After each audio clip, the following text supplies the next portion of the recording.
all. I'm Karen Morgan, and this is the Purple Bike Podcast.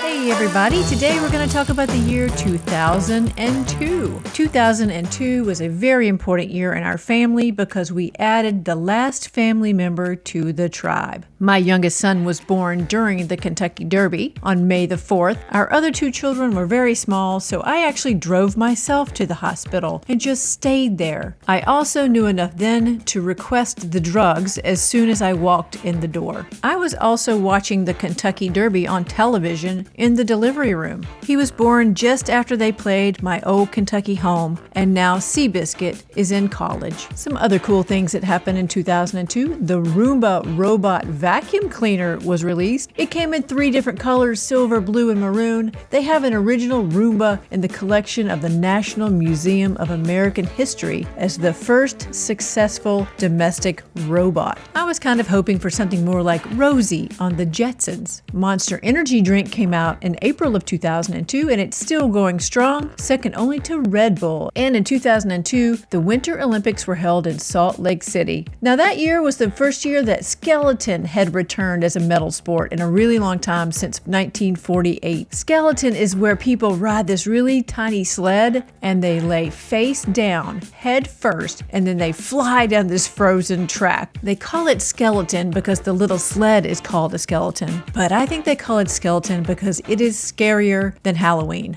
And if you crash, that is what you become.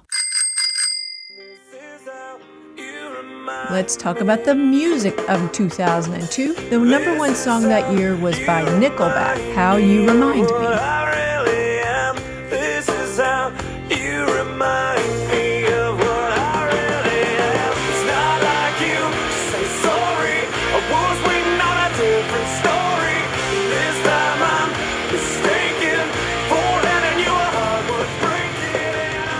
I liked some other songs much better, from Jimmy Eat World, Don't you worry what they tell themselves when you're away. It just takes some time, little girl, in a little out the right. Everything will be just fine. Everything will be alright. Pink,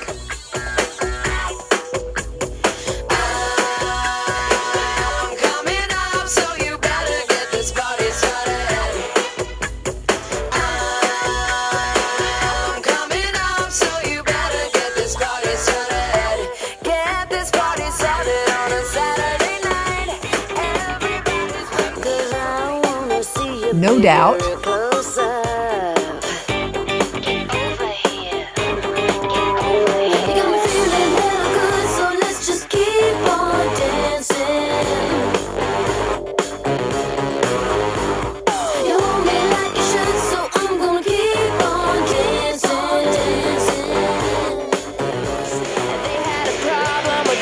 Avril Lavigne,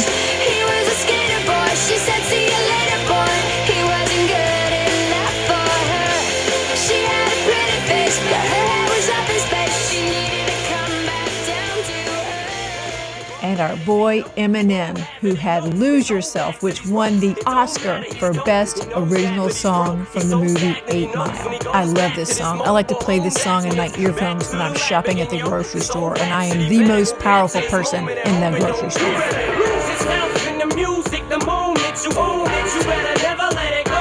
You only get one shot, do not miss your chance to blow. This opportunity comes once in a lifetime. You better lose yourself in the music, the moment you own it, you better never let it go. You only get one shot, do not miss your chance to blow. This opportunity comes once in a lifetime. You better. The soul's escaping through this hole that is gaping. This world is mine.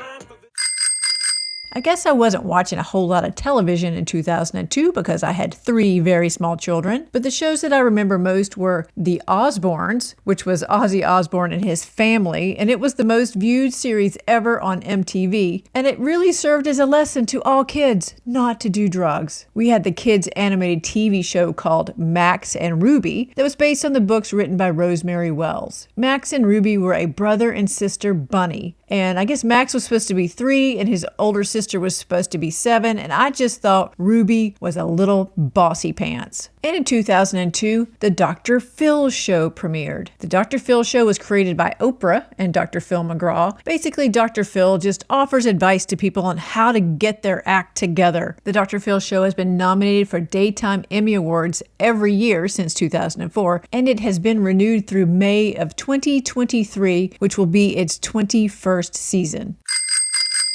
Okay, so we had a lot of really good movies in 2002. The top 2 movies at the box office were both second installments of very successful series. Number 1 at the box office was The Lord of the Rings, The Two Towers, which won the Oscar for Best Visual Effects and Best Sound Editing. This was the second in the trilogy series about the hobbits and the elves and the creatures, and it was really great. Peter Jackson's The Lord of the Rings. Number 2 at the box office of 2002 was Harry Potter and the Chamber of Secrets. This was about Harry Potter's second year at Hogwarts. This is the one where the giant basilisk snake lives in the basement and turns people to stone. We also had some more number 2 movies. Star Wars Episode 2 was Attack of the Clones. Now this was in fact episode number 5 if you go by the release date and the chronological order of the series, but Attack of the Clones was the second in the prequel trilogy. If you are confused by this, just shoot me an email at thepurplebike.com because I'm a Star Wars nerd and I can walk you through the whole thing. And we also had Men in Black 2, which was in fact number 2. The Oscar for Best Film in 2002 went to Chicago, which also earned a Best Supporting Actress Oscar for Catherine Zeta-Jones. I kind of thought that the Oscar for Best Film should have gone to The Pianist, but it did earn Oscars for the director, Roman Polanski, and for Adrian Brody, who won the Oscar for Best Actor. Other movies that year were Spider-Man. Now, this is the first installment in this Spider-Man trilogy with Tobey Maguire as the title character, and we also had Willem Dafoe, our neighbor at the lake in this one, as the Green Goblin. We had a futuristic movie from Tom Cruise called Minority Report. Yeah, I'm still not a Tom Cruise fan, but it was an interesting movie set in the future. Some kids movies from 2002 were Ice Age, which came from Blue Sky Studios and had Ray Romano as the lead character there. And Walt Disney brought us Lilo and Stitch, which was very cute. Some silly, funny movies not necessarily for kids were Super Troopers, which was a funny movie about state troopers in Vermont. We had Mr. Deeds with Adam Sandler and John Turturro. Mike Myers brought us his third installment in the Austin Powers series, which was Austin Powers in Goldmember. And in 2002, we had the first installment of Johnny Knoxville's movies where grown men do stupid things and usually get hurt in the process. Jackass the movie. The first one was 2002, and there were, sadly for me, who had to watch them when my boys were teenagers, more to come. We had some other movies that were neither silly nor funny. We had Red Dragon, which was based on the Thomas Harris book, which I read and was totally creeped out by. It was a prequel to The Silence of the Lambs. It had Edward Norton playing an FBI agent who got the help of Hannibal Lecter, played by Anthony Hopkins, to help him catch another killer. Another equally disturbing in a different way was Unfaithful with Richard Gere and Diane Lane. It ranks up there with Fatal Attraction for me of why people should not have extramarital affairs. We had another great movie from Sandra Bullock. This one was Divine Secrets of the Ya-Ya Sisterhood. This was based on Rebecca Wells' 1996 book, which was wonderful. I really liked the Bourne Identity that came out in 2002. Now, this was the first of 5 films starring Matt Damon as Jason Bourne, which was based on the book series by Robert Ludlum. After the Bourne Identity film in 2002, we also had The Bourne Supremacy in 2004, The Bourne Ultimatum in 2007, The Bourne Legacy in 2012, and Jason Bourne in 2016. This is a great series of films. And in 2002, we also had Catch Me If You Can, which was directed by Steven Spielberg, written by Jeff Nathanson, and starring Leonardo DiCaprio, Tom Hanks, and Christopher Walken. This was a great movie, and it was based on the life of Frank Abagnale, who became a con artist and a check forger at a very early age, and he would pretend to be other people, like a Pan Am airline pilot, a doctor, a prosecutor, and he got away with forging checks for many, many years. Later in life, he actually worked with the FBI, helping catch other check forgers. Some rom-coms from 2002, we had Made in Manhattan with Jennifer Lopez and Ralph Fiennes. We had 2 Weeks Notice with Sandra Bullock and Hugh Grant. And I really, really loved Sweet Home Alabama. This had Reese Witherspoon, Josh Lucas, Patrick Dempsey, Candice Bergen, and the really wonderful Mary Kay Place. This is another movie that if I see on TV every now and then, I will totally stop what I'm doing and watch it again.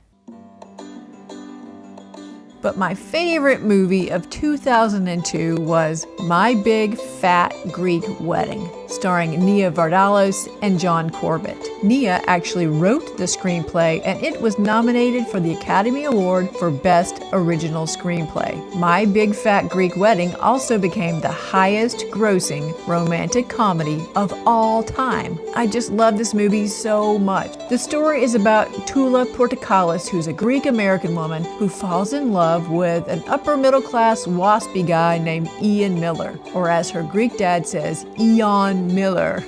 My Big Fat Greek Wedding is also a movie that I watch with my kids today. We will watch it over and over again because the characters in this movie are hilarious. Lainey Kazan plays Tula's mother. The wonderful Michael Constantine played her dad. And Maine's own Andrea Martin played her Aunt Vula. Thank you, Nia, for writing one of my all-time favorite movies. So that was 2002. We added one more family member and we were stopping there. So there are 5 of us all together. I had 3 kids under the age of 3, which means that going to the grocery store or Target or anywhere became a completely different journey. And it also meant that the last one added had to live in a backpack carrier for the first 2 years of his life. Join us next time when we talk about the year 2003. When Arnold Schwarzenegger was elected as governor of California, Starbucks came out with pumpkin spice latte, and everyone went to go find Nemo. Thanks so much for listening, everybody. You can follow us for more rides at thepurplebike.com. Y'all have a great day.